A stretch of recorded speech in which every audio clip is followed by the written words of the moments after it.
Buenos días a todos e a todas. Se me quedo sin voz, como os que me coñecen xa saben que me decís, decides, porque vou baixando a medida que me poño, a medida que falo.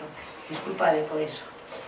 Bueno, eu quería facer unha pequena reflexión sobre nós, sobre a xeración nós, que é a responsable de que sexamos o país que somos. Aqueles homens, aquí, como fago tamén unha puntualización, aqueles homens que eran homens, solo homens, ou por lo menos as mulleres non sabían ou estaban en segundo plano, pois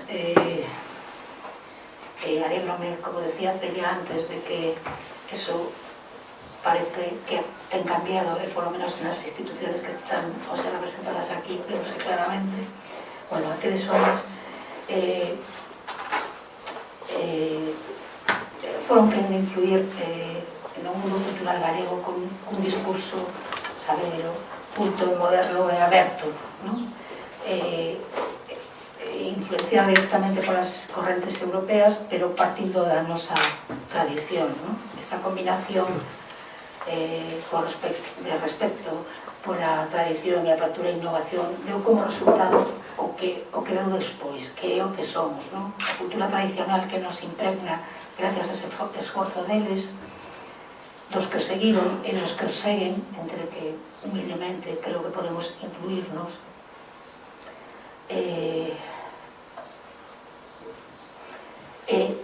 fai que hoxe estemos onde estemos, con unha mirada hacia o futuro dende nós, de novo, unha mirada hacia o futuro que inclúe a cultura, a lingua, a nosa paisaxe e o noso territorio, a noso territorio e a nosa paisaxe e a nosa lingua son o que nos definen como povo, non?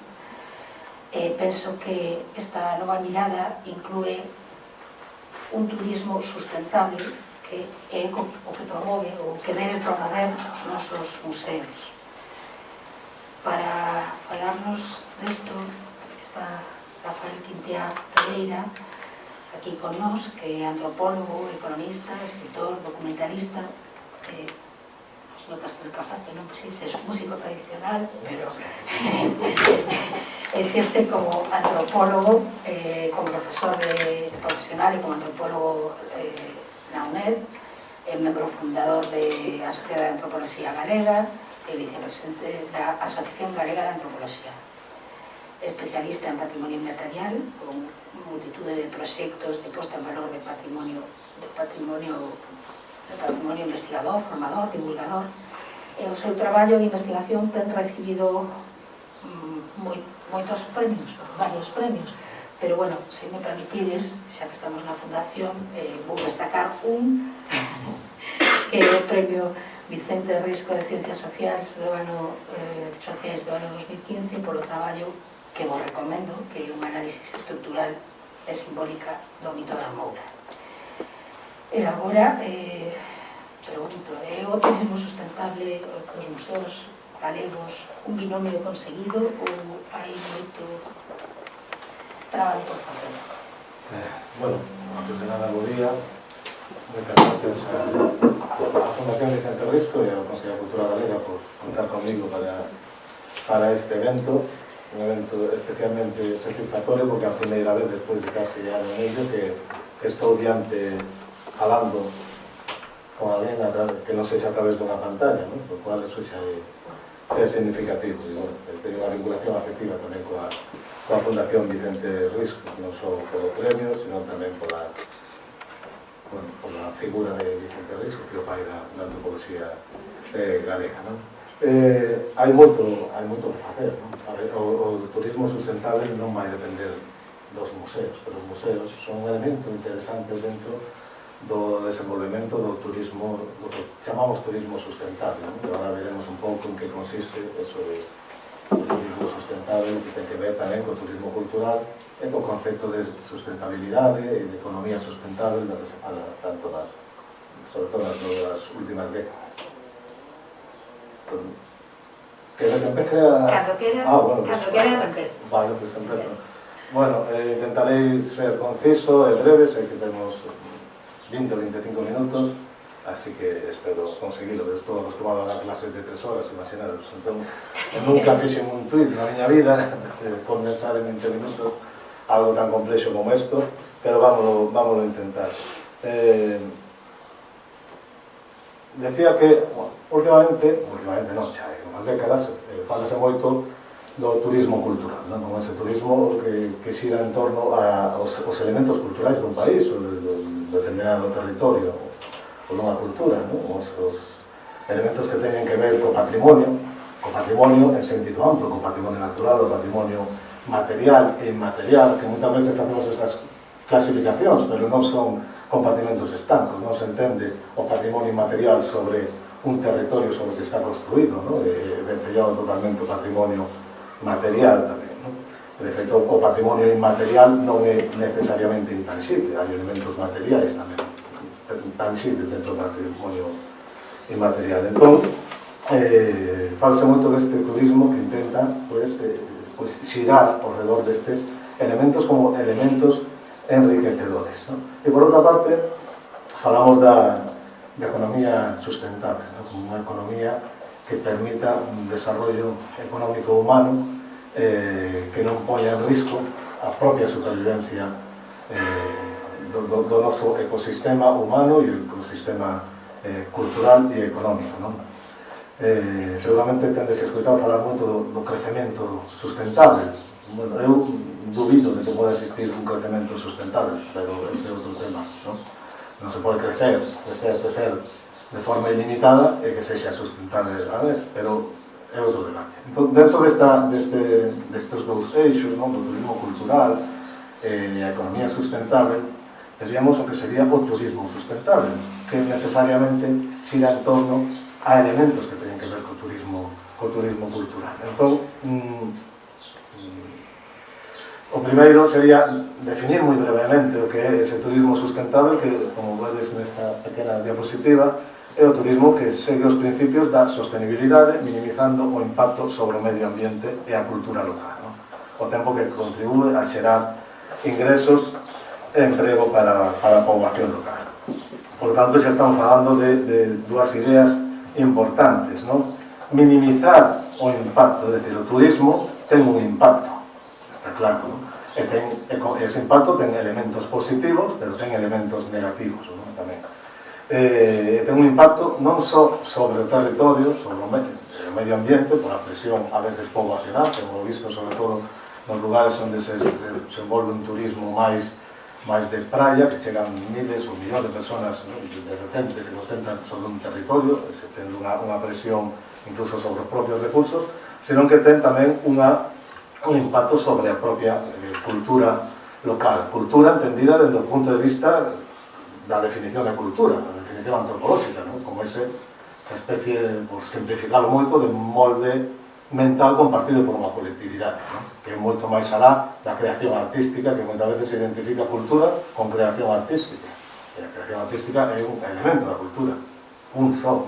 Digo porque, xa que está do Consello da Cultura Galega, ten tamén esa función, non? De vixía un pouco destas cousas relacionadas coa cultura. Sempre se fala de xente da cultura, eu sempre falo da cultura da xente da cultura, un agricultor que transformaron todo o noso territorio de xente da cultura, por suposto.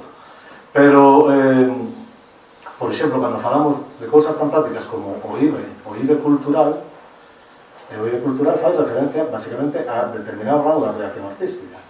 Quero dicir que estamos falando da importancia da lingua. A lingua é o vehículo de transmisión da cultura, non se entende a cultura sen lingua, é inseparable, pero se eu fago un traballo de recollida de microtoponimia, soporto, ou a entidade que financia soporta un 21% de IVA. Se eu fago un traballo de recollida de patrimonio inmaterial, soporta un 21% de IVA. Se facemos un proxecto de posta en valor do patrimonio, soporta un 21% de IVA.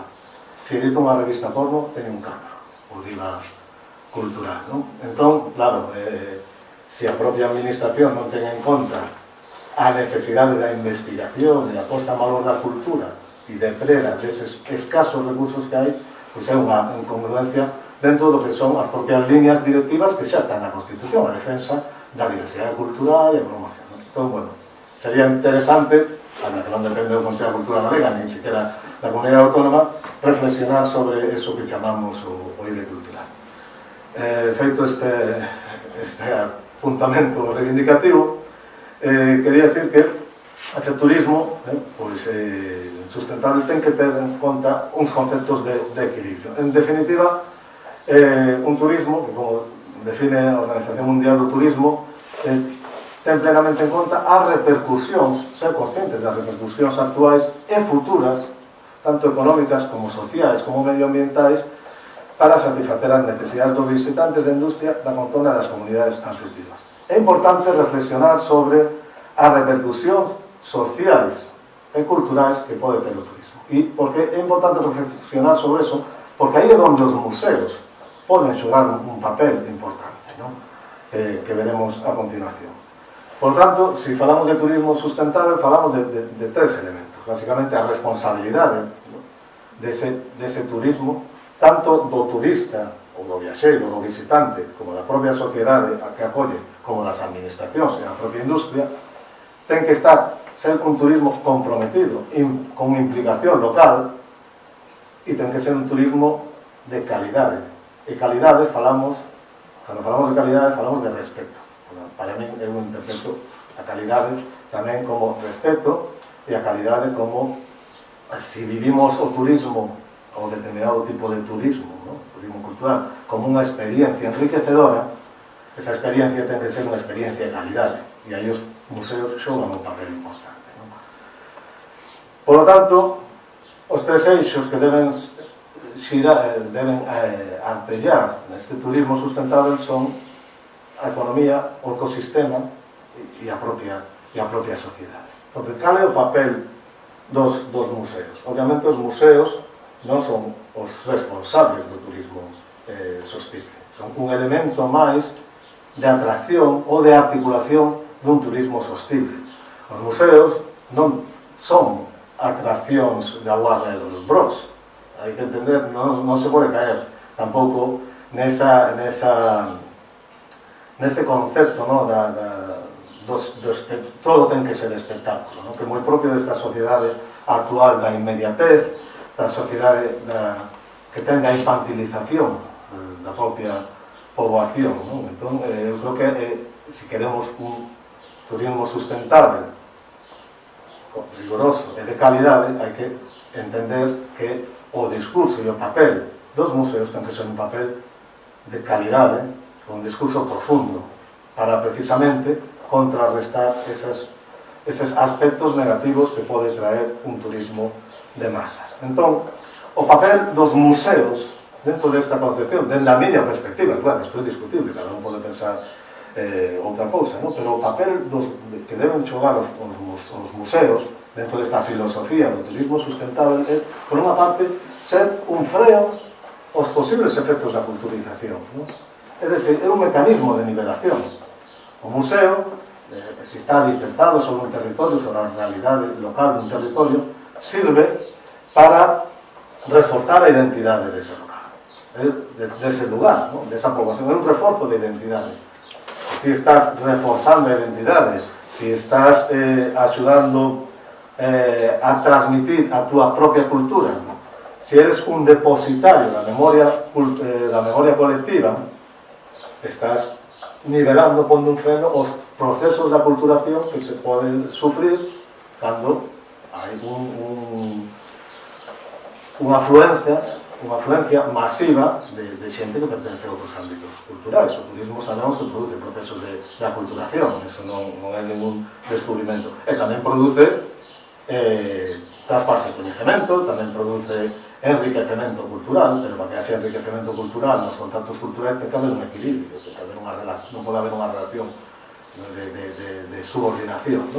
Entón, os museos como transmisores da cultura, como depositarios da memoria colectiva, ofrecendo unha oferta selectiva e de calidade, a veces dende determinadas perspectivas da cultura espectáculo, entendendo o espectáculo un aspecto non da performance artística, sino un aspecto digamos máis peyorativo, como algo baleirado de contidos, pois se considera que os museos deben ser unha especie casi de parque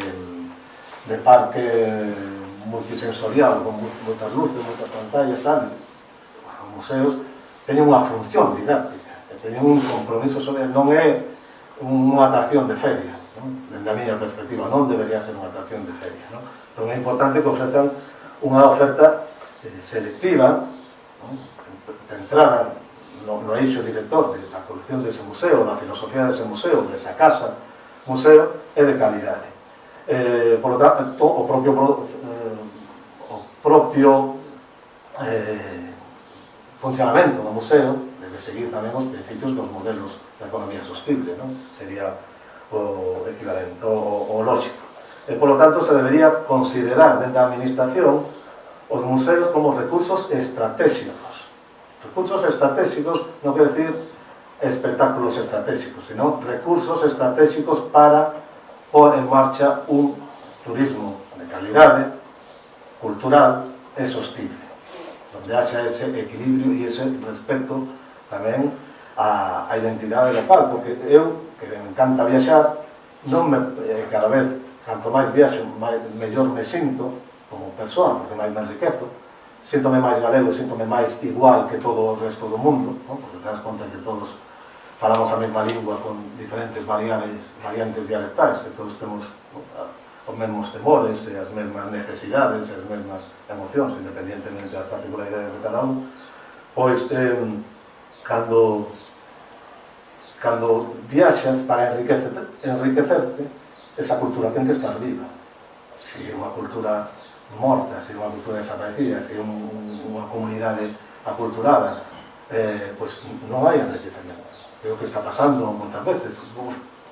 Non sei, facer unha reflexión. Pensade na rúa principal de calquera cidade europea. Eu creo que se vos collen un avión e vos deixan na rúa principal de Ámsterdam, ou de Berlín, ou de París, ou de Madrid, ou de Lisboa, se non é polos sinais de tráfico que están no idioma local, é casi imposible diferenciar moitas veces onde estás, porque vas a ter o Starbucks, o McDonald's, o Zara, non sei, é todo igual, non? Entón, para que haxa enriquecemento cultural, as culturas teñen que estar vivas. Para que haya intercambio, as culturas teñen que estar vivas, non?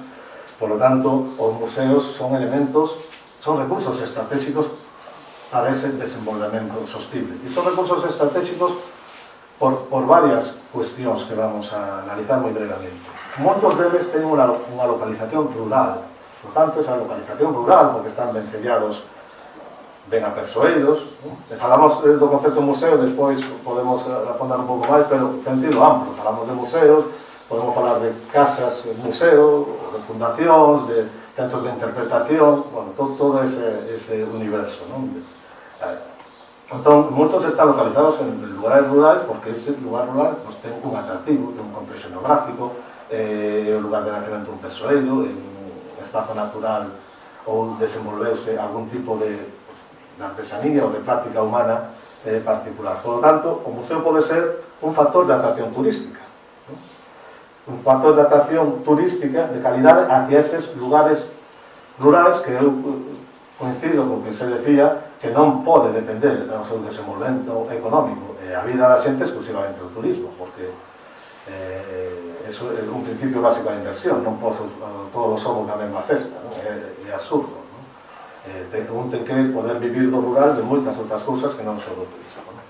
Ademais, hai que ter en conta que o turismo é sector terciario, e o sector terciario ten unhas particularidades, unhas condicións laborais e unhas circunstancias que son totalmente diferentes das que pode ser no sector secundario, por exemplo, ¿no? Empezando polo horario. Entón, esa localización rural é un factor de atracción. Podes facer, ¿no?, que o museo funcione como un factor de atracción turística. Temos exemplos claros que veremos. É un elemento de reforzo da identidade local. Hai museos que teñen un labor social perfectamente imbricado no tecido desa sociedade, donde o propio museo é un sinal de identidade desa localidade e que sirve como un factor de empoderamento. Un pobo empoderado é un pobo que ten máis posibilidades de conservar a súa cultura, tamén de enriquecerse e, por lo tanto, é un freno ao impacto negativo que poda ter determinado tipo de turismo. E, por lo tanto, temos tamén que os moitos dos museos, algúns están aquí representados, realmente ten unha oferta de calidade, oferta de servicios de calidade, que veremos cales son, non?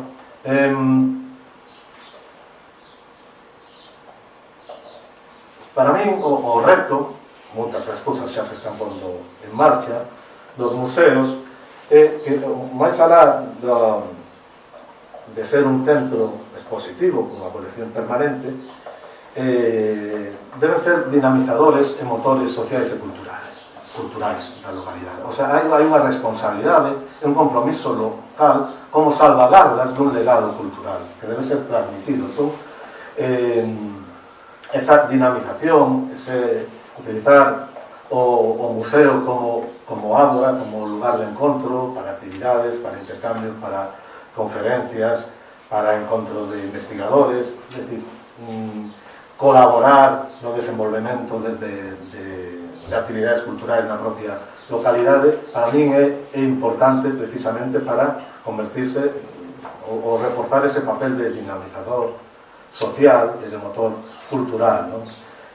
Por lo tanto, a existencia de museos así son tamén catalizadores de economía local e turística, porque se a xente vai a ese lugar porque hai un recurso interesante como pode ser un museo, pois eso ao final tamén acaba desenvolvendo unha serie de economías ao redor, economías locais, que é o interesante, non? Tamén o museo pode funcionar como un potencial visibilizador ou un visibilizador do potencial cultural dese lugar, e máis do rural. Pois, por exemplo, non sei se temos un museo, por decir algo, sobre o Entroido, que é o fenómeno cultural máis importante de Galicia, é un escaparate da potencia cultural dun fenómeno que se desenvolve sobre un territorio, non? Por exemplo. É importante tamén entender o concepto dos museos na perspectiva da capilarización e a deslocalización, non? Canto máis capilarizado, canto máis distribuído polo territorio a oferta museística destes elementos, mellor, porque son máis polos de atracción, non? Entón, a veces, esa deslocalización, podemos por un exemplo final, pues, non sei se coñecedes o Ecomuseo do Barroso, por exemplo, que ten un montón ten un museo aquí, un forno comunal recuperado no outro lado, un batán non, pero ten un muiño. Entón, esa deslocalización aumenta a oferta e articula toda esa oferta cultural sobre un territorio que se ve beneficiado deste turismo sustentable. Por tanto, esa capilarización e esa deslocalización implica un traballo en rede. É fundamental que os museos traballen en rede, colaboren entre eles, que fagan ofertas culturais conxuntas. E tamén ese traballo en rede permite ofrecer unha oferta polivalente, onde se complementen elementos, pois, museos máis dedicados ao patrimonio inmaterial, ao patrimonio etnográfico, con un discurso articulado, non? As vantaxes desta estrategia, as vantaxes que teñen tamén os museos, hoxe en día, moitos deles, por unha parte, o que decía, moitos deles xa están nunha localización rural, que poden funcionar como factores de atracción. Son esos museos, non? Que teñen un gran coñecemento local, da realidade local e da cultura local. Teñen un potencial humano, a miña experiencia, non sei, xente extraordinaria traballando, con moita máis dedicación que recursos, non? É dicir, aproveitar o potencial humano, porque ao final o turismo sustentable é un turismo que facemos as persoas interaccionando, que non podemos facer durante este ano e pico, non? Se nos quitan a socialización, perdemos a humanidade, somos seres sociais. Entón, a importancia do potencial humano, das persoas que están nos museos, non? O poder do local, valorizar o poder, non? Do local, da historia local, da realidade local. Eso cada vez se valora máis, non? Como experiencia, non? E ese potencial tamén da integración da propia comunidade, que os museos traballen con a propia comunidade, que haxa un intercambio, unha simbiose entre o museo, non como un ente aillado, senón como un elemento vivo dentro da propia comunidade, que se está facendo sempre, non? E esa polivalencia. Contamos xa estamos rematando, non sei como vou de tempo, quedame 5 minutos. Bueno, temos factores favorables, non? Cada vez hai maior concienciación medioambiental, eso é certo, non nos queda outra, claro, cada vez o impacto é maior. Cada vez hai maior conciencia social, bueno, unha minoría, pero cada vez hai máis, non? Hai un incremento da demanda de turismo de calidade, é dicir, que as condicións son propicias, hai un crecente interese polo patrimonio e a cultura. En Galicia é palpable.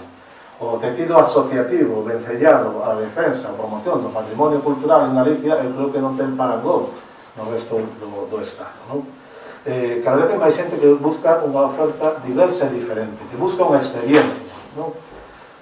Que busca emoción, que o que non quere é pasar 15 días tirado nunha praia torrando este sol ou de litora. Bueno, ese é outro tipo de turismo, pero cada vez hai xente que ve o turismo ou viaxar como unha experiencia que ten que ser vivida e que ten que emocionar. E aí os museos xogan un papel importante na emoción. Parece unha tontería, pero somos seres emocionais e a emoción é impresionante.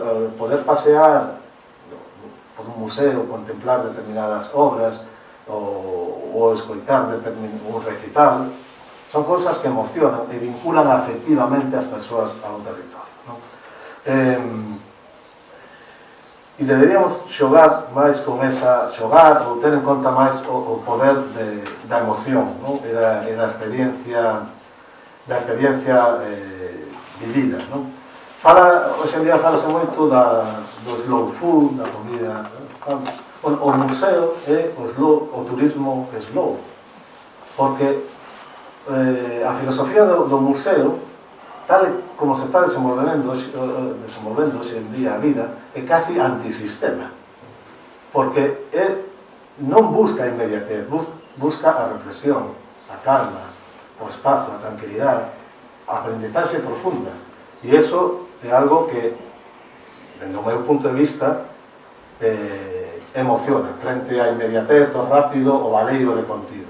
O museo ten que focalizarse precisamente nese turismo lento, turismo de disfrute. Por tanto, temos esas novas oportunidades, non?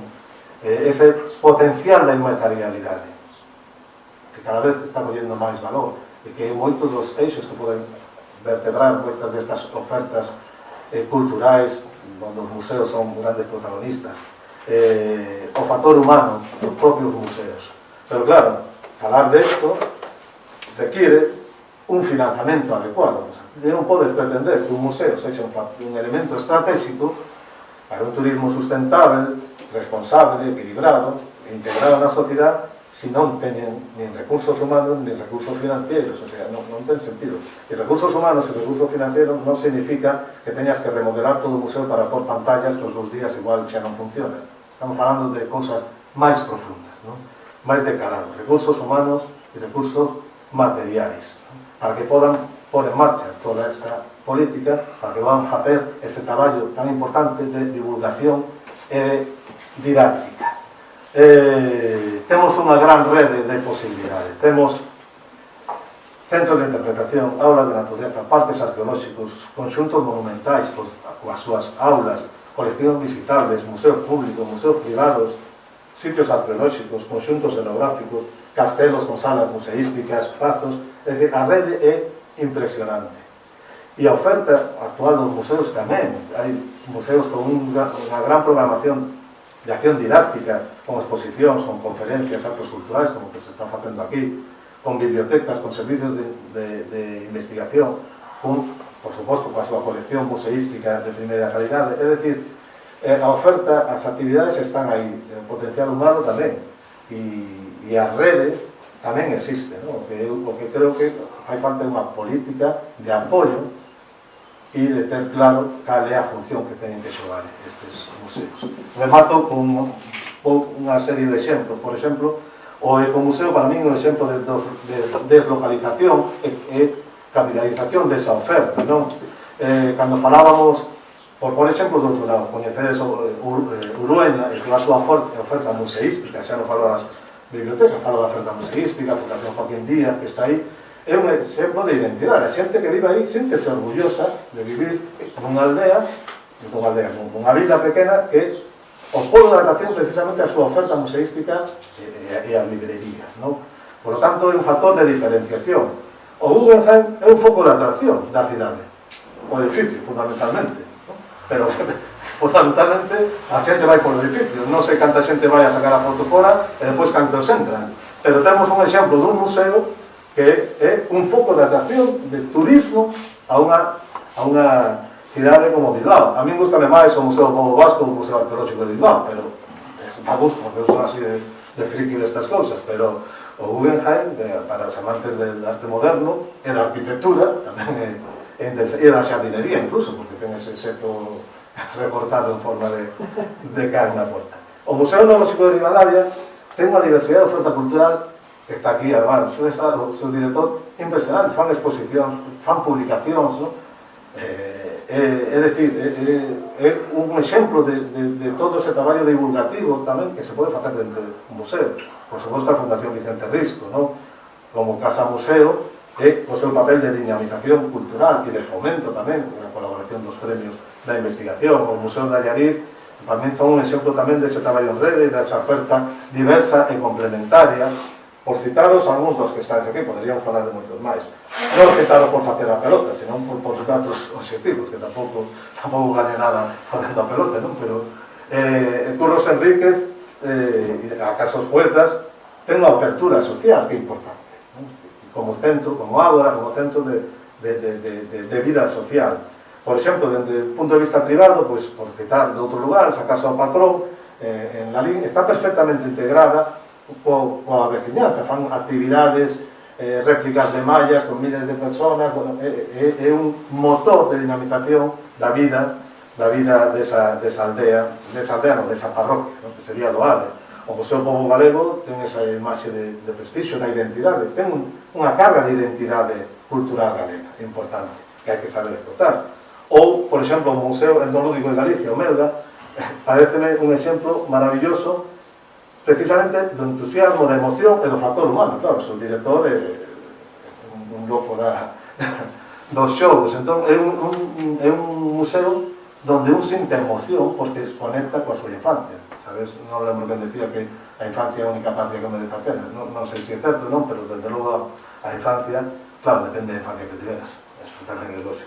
Pero un museo donde podes coller as pezas, os xoguetes que están nas vitrinas, xogar, e rememorar a tua infancia, é un museo que xoga coa emoción, non? E iso é importante. Entón, con isto xa termino. Simplemente entender que os museos son elementos estratégicos que poden axudar a articular un turismo sustentable, que temos esos recursos, pero que os museos tamén necesitan os seus recursos, o seu apoio, a súa financiación, e entender cal é o papel serio, riguroso e de divulgación que debe ter un museo se realmente o que ti queres ofrecer é un turismo de calidade, un turismo cultural e un turismo sostible, sin caer sin romper ese equilibrio ou esa tentación de caer no mundo espectáculo superficial e a eliminación da práctica ritual cultural para convertila nun espectáculo e nunha performance, que é o que está pasando moitas veces en moitos sitios, simplemente por entender que o turismo ten que ser espectáculo e que o turismo non pode ser unha forma de vivir unha experiencia cultural nun lugar sin necesidade de que sexa eso un parque temático. Poderíamos seguir falando toda a mañá, pero hai que parar aquí. Nada, moitas grazas. Non sei se hai tempo agora para a mesa redonda, se queres preguntar algo. Eu penso que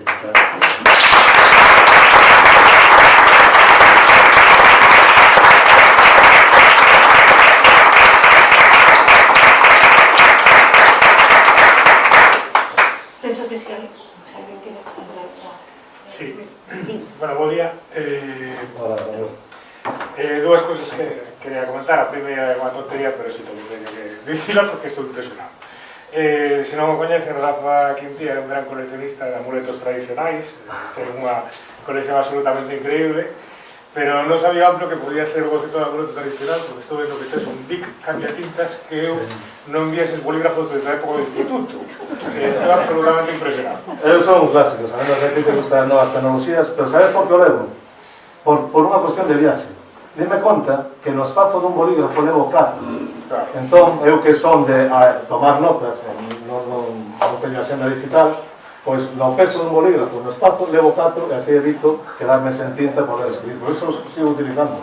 Espero que non nos cambiaron ya a cor, xa é un pouco máis psicodélica para mí, pero bueno. Sí, no, estoy impresionado. Agora a pregunta de verdade. Falaches da relación entre turismo sustentable e como os museos axudan un pouco a contrastar algúns efectos, digamos, da culturación e a relacionarse con culturas que están vivas, ¿no? E quería preguntarte especificamente por unha das tipologías que presentaches que foron os centros de interpretación, que é unha alternativa moi habitual, digamos, nas políticas municipais de cultura, ¿no? A creación de centros de interpretación que a veces teñen que ver con, bueno, pues con un período histórico, pero moitísimas veces teñen que ver con prácticas culturais vivas ou que están fortemente caladas aínda na memoria dunha comunidade local. E a veces temos pensado de que moitas veces cando se fai un centro de interpretación a veces se para preocuparse porque dicen, Dios mío, debe estar acabando xa esa práctica cultural se fai un centro de interpretación. Entón ti tes reflexionado unhas veces alrededor disso, é dicir, desa relación entre o centro de interpretación, o que fixa ou pode fixar sobre o discurso desa práctica o centro de interpretación e a súa relación con esa práctica cultural etnográfica, inmaterial, moitas veces que está viva, como pode ser o introido, pero tamén pode ser a pesca da lamprea no río Miño ou diferentes ámbitos, non? Entón, como consideras que debe ser esa relación entre musealizar unha práctica viva e, por lo tanto, cambiante e que está depende moito do contexto social e histórico, a relación entre a forma na que se deben practicar esses centros de interpretación e a súa relación coa práctica que interpreta? O primeiro é o centro de interpretación debe ser un elemento amplificador ou de divulgación dunha práctica cultural viva. Por exemplo, se existe un caixe de Camariñas, pues temos un centro de interpretación dese encaixe. É dicir, unha oportunidade para que o visitante acceda a unha información máis alá da experiencia, da observación desa práctica cultural.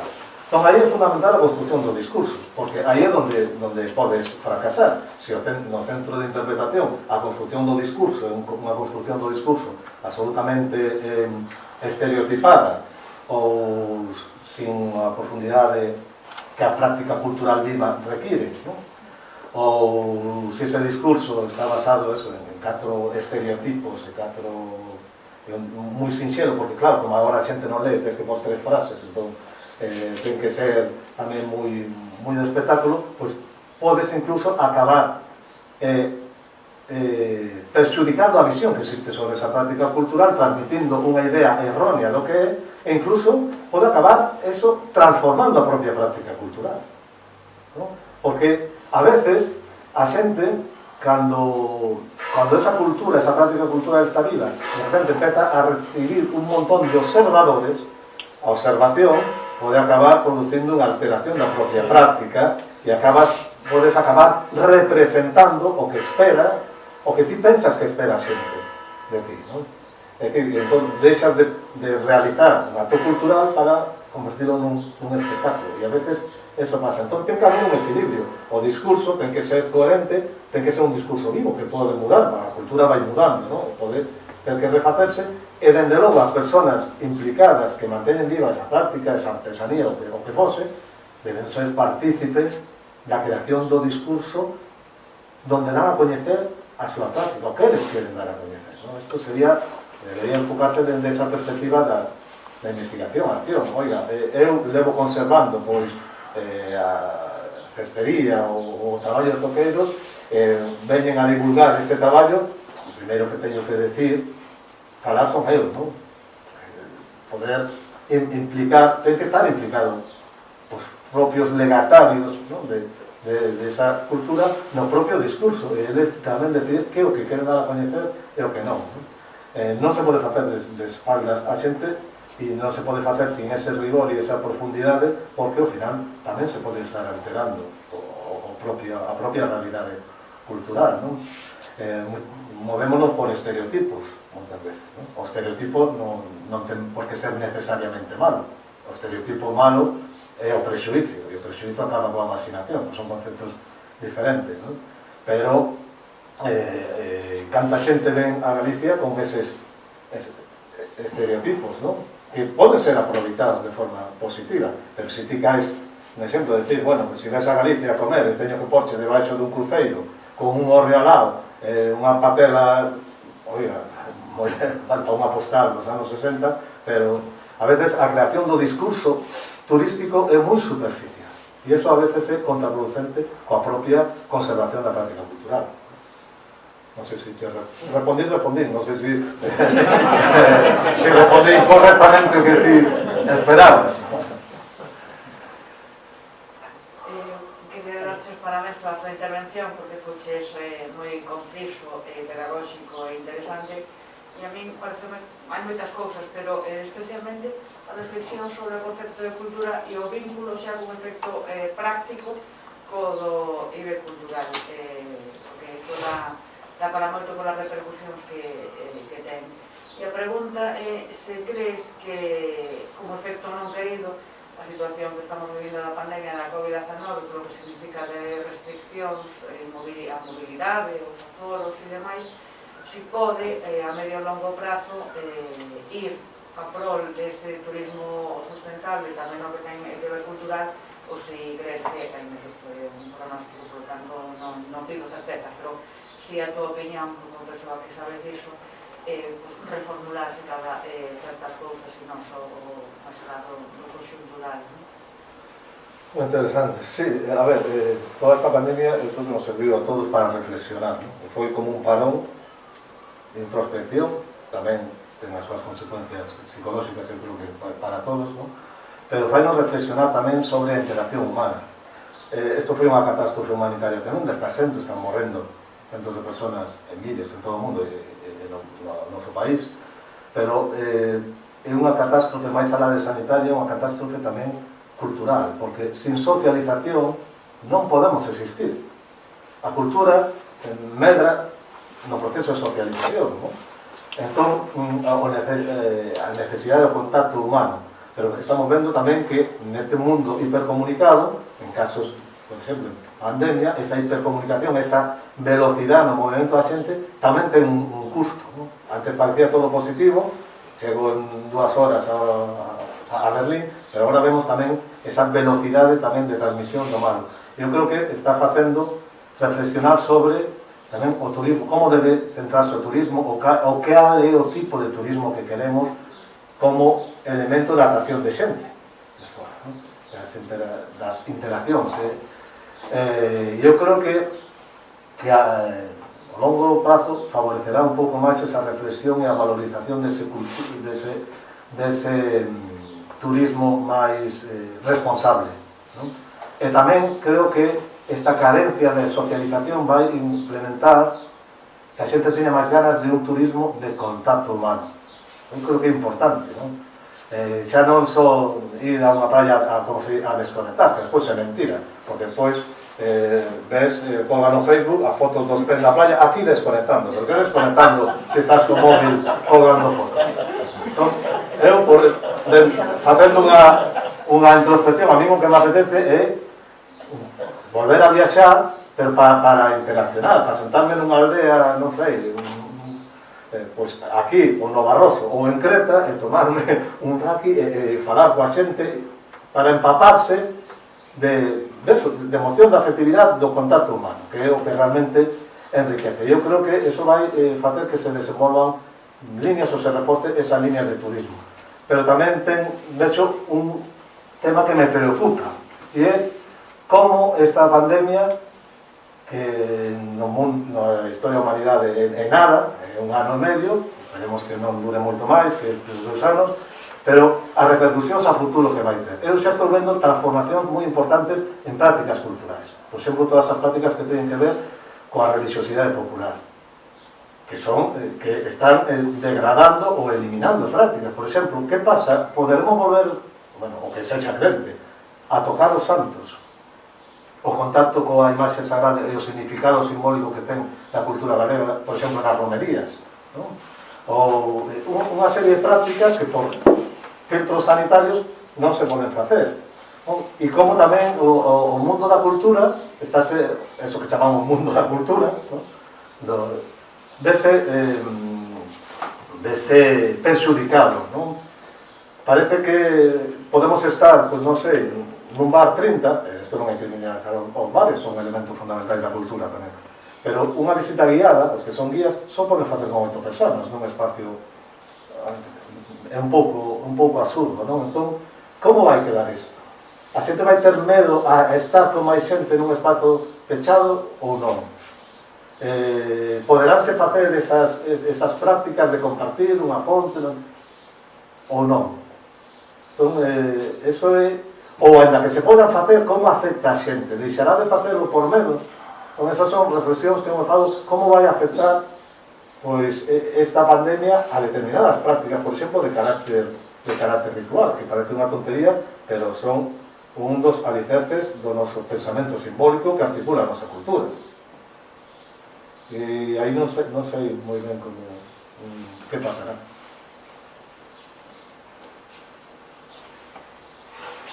Sí, Rafael, bueno, estando grosso modo de acordo con moito do que expuxeches, hai unha cuestión que non me quedou nada clara. Sobre todo cando falas do espectáculo, a transformación dos museos nun espazo destinado ao espectáculo, non? Bueno, falo en xeral da transformación da cultura. Que falaches de certas cousas como luces, pantallas, reducción de textos, etc. non? A ver, eu penso que o éxito dun museo tamén está concretado na afluencia de persoas dese museo, porque se non vai ninguén, ese museo é un fracaso. Xa non digamos se fora unha empresa privada, non? Xa estaría pechado, evidentemente, non? Entón, a museografía, lógicamente, evolucionou, e hoxe en día hai novas tecnoloxías, novas maneiras de divulgar o que hai, o que existe. E poño un exemplo concreto. Eu coñecín o Museo Arqueolóxico de Alicante antes da súa transformación, cando foi declarado Museo Europeo do Ano, etc. E era un almacén de pezas arqueolóxicas que, a non ser que estiveras moi interesado polo tema, un arqueólogo ou un especialista, pois non transmitía gran cousa, non? Despois da súa transformación se dispararon as visitas, pero é que xa non só ían os moi interesados ou os escolares que os levan, que non van eles por iniciativa propia, senón que os levan, non o contan, parece que vai moita xente, pero os levaron, non? Non, e a xente porque quería ver aquilo, porque tamén se transformara completamente o código de divulgación do que había dentro, e eu creo que gañou o 100%. Bueno, pois ese tipo de novas tecnoloxías, de novas maneiras de divulgar o que existe nun museo, eu penso que son positivas, porque o que ten que pretender un museo como institución cultural é chegar ao maior número de persoas, de capas da sociedade, non? Sí, alégrame que me fagas esa pregunta porque me permite afondar un pouquinho máis. Decía, ninguén vai la cena como un cebo, a ver se alguén decía, porque a ver, eu dixen que ten que existir un equilibrio entre a forma e o contido e o fondo. Eu non estou en contra das novas tecnoloxías, obviamente. As novas tecnoloxías nos permitiron precisamente durante esta pandemia seguir interaccionando, non? E os recursos audiovisuais, xa sei que non podes pôr un panel de 4 páxinas porque ninguén o lee, non? Que despois a xente moitas veces non lee nin 3 líneas. Tamén eu creo que canto máis reduces, menos se lee. No, que agora a xente non lee, hai que pôr 3 líneas, non? Pero ao final, o que non lee 4 líneas, non lee nin 3 nin 2, pero esa é a miña perspectiva. Pero está ben que haxa unha transformación e se fagan máis atractivos, pero o importante é o contido, e o importante é o discurso. E moitas veces o que vexo é que nesas transformacións dos museos parece que prima a estética e non o discurso, o contido, non? E moitas veces os criterios que se utilizan é para facelo asequible a xente nova, non? Pero facémoslo asequible a xente nova moitas veces dende a perspectiva dos adultos, que creemos que se ten moitas imaxes e moitas pantallas é máis fácil para a xente nova, pero é que a xente nova naceu coas pantallas. están fartos de ver pantallas. A nós non, a nós fascínanos. Temos o sempre unha fascinación das pantallas, porque cando eu mesmo, cando nací non había ordenadores, obviamente. Nós xogamos os trompos e coas primeiras maquinitas. E en cambio, cando, pola miña experiencia, igual está errónea, cando os pequenos, igual, o que lle fascina é a interacción, tocar cousas. Entón, igual, en vez de unha pantalla, que se non tes uns fondos para conservar ese museo, a veces, vémolo, moitas destas máquinas, ao cabo dun mes están estropeadas e non hai recursos para mantela, igual un programa didáctico do museo onde permita aos rapaces interaccionar, tocar cousas, manipular, ten un efecto formativo maior na transmisión dese discurso. É o que quero decir, que o importante son os elementos e o discurso que queres transmitir. Si eso podelo facer a través de luces, novas tecnoloxías, e o discurso bo, perfecto. Pero se ti sacrificas a calidade didáctica e divulgativa do discurso por quedarse na estética do espectáculo, simplemente algo impactante visualmente para os sentidos, entón temos un problema, porque o fin do museo eu creo que é ser depositario e transmisor desos valores culturales. Cando ti vas ao British Museum ou ao Pérgamo, dache igual se hai unha pantalla ou non, porque quedas fascinado polos obxectos. Non todos os museos teñen os fondos, obviamente, do British ou do Pérgamo ou tal, non? Pero tes outros museos moi interactivos que conservan un discurso interesante e funcionan ben. E depois tes outros que ves que se gastou unha inxente cantidad de cartos públicos porque era moda de tal forma e ao final non chegan nin a transmitir nin a crear demanda porque quedan valeiros de contido. Entón, o importante é o fondo e a forma. É claro que hai transformacións de museos moi interesantes que se fan, bueno, hai un par de anos remodelaron o MAN en Madrid, arqueolóxico, conservan os fondos impresionantes e a didáctica é mellor. Eu non estou en contra deso, non? Pero ten que haber ese equilibrio, non perder de vista cal é o fin do museo. E non simplificar todo o discurso, unha experiencia maravillosa de luces e tal, pero non quedarse fascinado pola estética da performance e perder o fin que ten que ser o museo. Aplicar novas tecnoloxías e calquera outro recurso, fascinante. E a un rapaz de 9 ou 10 anos, poderlle pôr un vídeo do Paleolítico que cando che puñan no colexio era fascinante porque estabas esperando o fin de curso para que te puxeran unha película. Pero igual se o pos fora con un fragmento de sílex ou un arco a intentar facer lume, a función didáctica é moito máis transmiten a mensaxe e a experiencia para o rapaz é moito máis enriquecedora que ter cursado unha tecla para ver como era o modo de vida na Paleolítico. Que eso está moi ben, igual para outro rango de idade, pero non hai que perder esa función didáctica, formativa de calidade e a capacidade de, tamén, volvo a decir, de emocionar e de transmitir o teu mensaxe. Porque a vinculación afectiva fai que os contidos se reteñan de mellor forma. Cousas que aprendiches no pasado. O turismo e o turismo sustentable ten que xogar moito deso. As sensacións, os olores, os cheiros. A gastronomía é un elemento importante tamén do turismo cultural e da cultura, non? E xoga precisamente con esas cousas moitas veces. Como fixeches antes, falaches de